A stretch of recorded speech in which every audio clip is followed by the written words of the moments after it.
olmuş. O amele gerekli olduğu zaman, onu amele dökeceğimiz zaman bilmiyorsak bir şeyi biz suçluyuz. Özellikle aslı din dediğimiz dinin aslı ise, özellikle büyük şirk, büyük küfür, büyük nifak meselesi ise, Allah'ın emirleri, Allah'ın yasakları meselesi ise, Allah'ın serbesti, Allah'ın yasağı, Allah'ın helali, Allah'ın haramı meselesi ise, bu konuda fark etmez kim saptırsa saptırsın, ister din adını konuşan, bu dalkavuk olan, tasavvuf ehli olan, konuşan, din adına konuşup insanları aldatanlar sebep olsun. Ama rey vermekte mutlaka bizi yönetecekleri seçme hakkını bize vermişlerse burada da Selefiler gibi, Vehhabiler gibi rey verilmez. Buna da karşıyız. Çünkü Ali Adel Bahset, 4 mezhep müftüsü, Mahmud Efendi Hazretlerimizin şeyhi buyurdu ki rey vermeyen en kötüye vermiş. Şimdi böyle bir vebal var. Onun için reye gitmek zorundayız. İsterse bu imamlar olsun aldatan. Paralı asker olduğu için şehit olmaz dedi. Bunlar dedi İslam için savaşmıyor dedi. Bizim askerimize söyledi bunu zındık. Mel'unu melain. Allah onu kahru perişan eylesin. Cehennemde ona ve bunun gibi düşünenlere dinlenme fırsatı bile vermesin.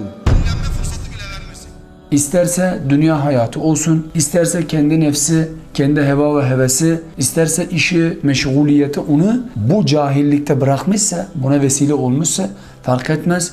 Bu dinini araştırmadığı için ve dost doğru yolu bulup o cehaleti gidermeye çalışmadığı için haddi zatında suçludur. Suçlu olmasıyla beraber ismi de bunun müşriktir ve kafirdir. Ve bu dine girmemiştir hiçbir zaman. Çünkü bilmediğinden ötürü muhakkak bir surette ya itikadi olarak şirktedir, büyük şirkte veya büyük küfürde, ya ameli olarak büyük şirk, büyük küfürdedir, ya da sözlü olarak büyük şirk, büyük küfür veya büyük nifaktadır diye biliriz kardeşlerim. Elbette hani dinin aslı olmayan veya büyük şirk, büyük küfür, büyük nifak olmayan meselelerde, cehaletlerde mazurat görülmüş asli itibariyle. Çünkü bunu şeriat genel olarak özür kabul etmiş ve onu gidermeden önce ahkam kesmemiş hiçbir zaman. Allah Azze ve Celle zulüm edici değildir. Şimdi adam şunu sorabilir. Ya kardeşim ben bilmiyorsam bir şeyi bana da öğretilmemişse, vahiyde hiçbir şekilde bana ulaşmamışsa, anlamam için gerekli olan sebepler yoksa elimde veya engelleyici çok fazla engel varsa benim suçum nedir diyebilir. Bunun için Allah Azze ve Celle diyor ki Estaizu billah